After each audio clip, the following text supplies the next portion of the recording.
दोस्तों, विधवा महिला से अगर यह चीज मांग लेते हैं चुपके से, तो आपकी जन्मों जन्म की गरीबी क्षण में दूर हो जाएगी। दोस्तों, क्योंकि जो विधवा महिला होती हैं उनको कभी सताना नहीं चाहिए। विधवा महिला को कभी किसी तरह का कष्ट नहीं देना चाहिए, क्योंकि दोस्तों, जब उनके पति इस दुनिया में नहीं रहते हैं तो कहीं ना कहीं वो बिल्कुल से टूट जाती हैं और उनकी आत्मा बिल्कुल डाउन हो जाती है और साथ में उनके हर एक मन में सिर्फ प्रभु का नाम होता है। तो मेरे दोस्तों, वह महिला बिल्कुल साधारण सी बन जाती है, क्योंकि दोस्तों हम इस बात को बहुत ध्यान से सुनेंगे, बहुत ध्यान से समझेंगे, क्योंकि एक विधवा महिला से अगर ये चुपके से ये चीज़ मांग लेते हैं तो आपकी जन्म जन्म की गरीबी क्षण में कैसे दूर होगी, मैं आपको एक छोटी सी कहानी के माध्यम से बताने जा रहा हूँ। इसे बड़े ध्यान से सुनिएगा। दोस्तों, एक गांव में एक लड़का रहता था, किराए पर मकान लिया था और वह व्यक्ति थोड़ा बहुत गैरेज के काम सीख रहा था। सीखने के बाद उस पे गरीबी नहीं दूर हो रही थी या उसको खाने पीने भर को नहीं मिल रहा था। वो लड़का धीरे धीरे मेहनत मजूरी करने लगा, कभी ईंटे की मजूरी तो कभी सीमेंट बालू की मजूरी, अन्य किसी तरह की मजूरियां वो कर करके अपना पेट पालन पोषण करता था। एक दिन उस लड़के के ठीक बगल में एक विधवा महिला रहती थी, जो कि उससे मेल जोल हुआ, मिली। प्रतिदिन उस महिला का नाम सरोज था। वो लड़का हाल चाल लिया आंटी से और लेने के बाद वह अपने काम को स्वयं चला जाता था। तो एक दिन सुबह जैसे ही वो व्यक्ति काम के लिए निकल रहा था, वैसे ही बगल में निराश सरोज विधवा जो महिला थी वो बैठी थी। लड़का आया, मन में सोचा कि दीदी ऐसा क्यों जो है वो लटकाए बैठी हुई हैं, या फिर मन को निराश क्यों कर रखी हैं।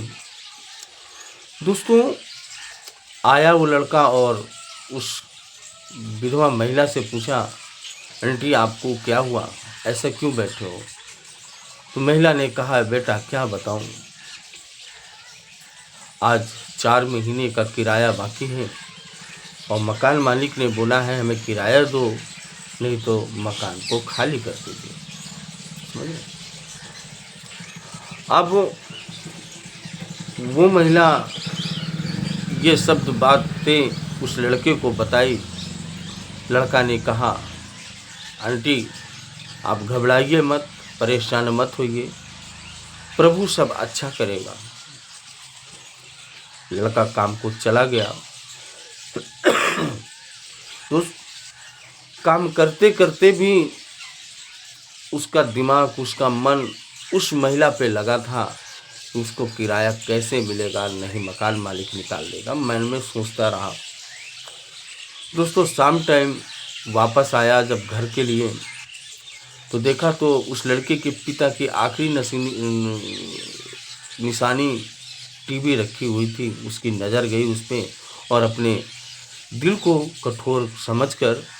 कठोर रखकर दिल को समझाकर उस टीवी को और घर के कबाड़ा जितने भी थे उसने बेचा और 4,000 रुपये सरोज को दे दिया। बोला आंटी ये लो और अपनी मकान मालिक को ये किराया दे दीजिए।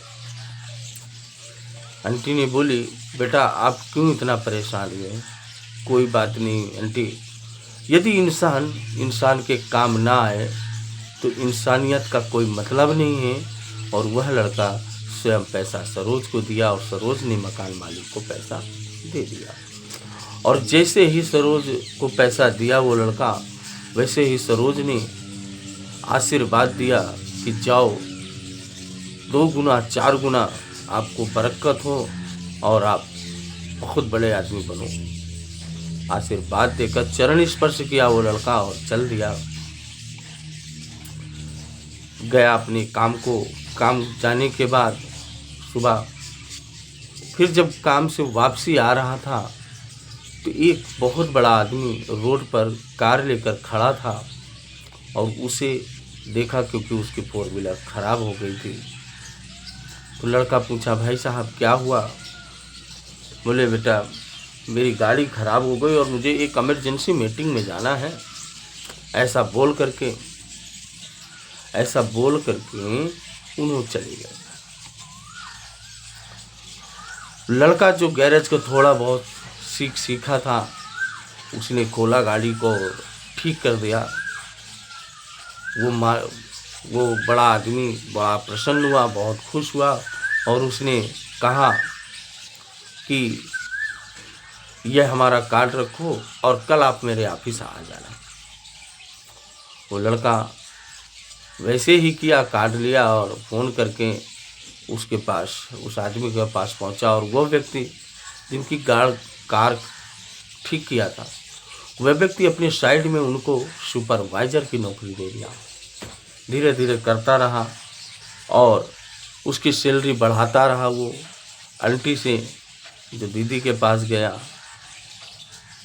फिर चरण स्पर्श किया और आशीर्वाद दिए। बोले आंटी आपका आशीर्वाद मुझे लगा और आपका ये दिल का आशीर्वाद था, कहीं न कहीं मुझे बहुत अलग कर दिया। आज मैं पैसा वाला हो गया, कार हो गई, मेरे पास घर हो गया, सारी चीज़ें उस पर उपलब्ध हो गई। दोस्तों लेकिन उस लड़के का दिल वैसा ही था, कभी वो हंसता मुस्कुराता रहता था, कभी निराश था। जैसे वो पहले था उस तरीके वो अब भी है, लेकिन उसके अंदर कोई परिवर्तन नहीं आया। तो दोस्तों चुपके से मतलब किसी भी ऐसा कार्य करके उस महिला से दिल का आशीर्वाद ले लेना। आप 24 घंटे के अंदर मेरी गारंटी है आपको बदलने से कोई नहीं रोक पाएगा। चुपके से हमें क्या लेना है उस महिला से? आशीर्वाद, उसकी दुआ, उसकी भेंट, उसका अगर हाथ आपके सर पर रख गया तो समझ लीजिए कि वो आपकी स्रोत बनता चला गया। इसलिए हम आपसे यही कहते हैं कि आप सब लोग गलत ना करके हर एक किसी के साथ इंसानियत दिखाएं।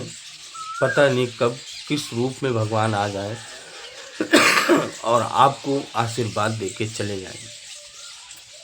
तो इस बात को बड़े ध्यान में रखा करें और सबकी हेल्प करें, सबकी मदद करें, सबकी रक्षा करें।